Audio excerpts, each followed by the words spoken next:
City কর্পোরেশনের অপরিকল্পিত উন্নয়ন কাজে চরম ভোগান্তিতে সিলেট মহানগরীর বাসিন্দারা।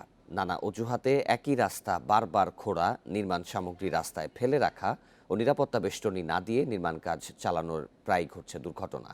এজন্য সংশ্লিষ্ট ঠিকাদার ও পৌর কর্তৃপক্ষের গাফিলতিকেই দায়ী করছেন স্থানীয়রা। বেশ কয়েক বছর ধরেই সিলেট মহানগরীতে চলছে মূল সড়ক ও পাড়া মহল্লার বিভিন্ন রাস্তা প্রশস্তকরণ ও ড্রেন নির্মাণ কাজ। কখনো পয় নিষ্কাশন, কখনো বিদ্যুৎ অথবা পানির লাইন মেরামতের নামে চলছে খোঁড়াখুড়ি। এতে সড়কে প্রায় সৃষ্টি হচ্ছে তীব্র যানজট, ধুলোবালিতে নাজেহাল নগরবাসী। এসব রাস্তায় নির্মাণ সামগ্রী রাখা ও নিরাপত্তা বেষ্টনী না থাকায় প্রতিদিনই ঘটছে দুর্ঘটনা। চলতি মাসেই অরক্ষিত নির্মাণাধীন ড্রেনে পড়ে মারা গেছেন শিক্ষক নেতা ও ছড়াকার আব্দুল বাসিত মোহাম্মদ। আমার ভাই মারা গেছে, কিন্তু অনেকেই হয়তো এরকম অ্যাক্সিডেন্ট হয়েছে, মারা যায়নি। কিন্তু আমি চাই না এইটা আমার ভাইয়ের মতো আরেক ভাই যেন এরকম ইন্তেকাল করে। দীর্ঘমেয়াদী অপরিকল্পিত উন্নয়ন কাজের ভোগান্তি নিরসনে মানববন্ধন করেছে সিলেটের সচেতন মহল।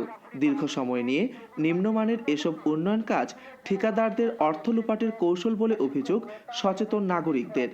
এটা প্রকল্পবাজি হচ্ছে, মূলত টাকা লুটপাটের একটি উৎসব চলছে। প্রথম উন্নয়নটা হোক নগরকর্তা এবং সিটি কর্পোরেশনের কর্তা ব্যক্তিদের মননের উন্নয়ন হোক। অনতিবিলম্বে এই কাজগুলো যাতে দ্রুত শেষ হয়, নিরাপত্তা বেষ্টনী দেওয়া হয় এবং একজন পরিকল্পনাবিদ, আমরা এখনো জানি না সিটি কর্পোরেশনে আছে কিনা একজন পরিকল্পনাবিদের প্রয়োজন আছে।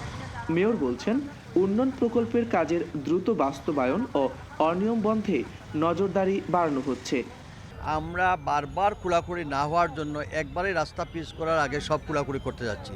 তো এখন করলেও টেকা, না করলেও টেকা। ড্রাস্টিক অ্যাকশনে যাব এবং আমি ইতিমধ্যে ঠিকাদারকে মিটিং ডেকেছি যে প্রত্যেক ঠিকাদার যদি সুনির্দিষ্টভাবে তারা এই আইন না মানেন তাহলে কিন্তু তাদের বিরুদ্ধে ব্যবস্থা নেব।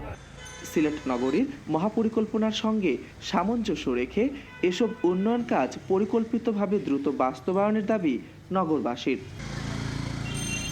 মাধব কর্মকার, ইন্ডিপেন্ডেন্ট নিউজ, সিলেট।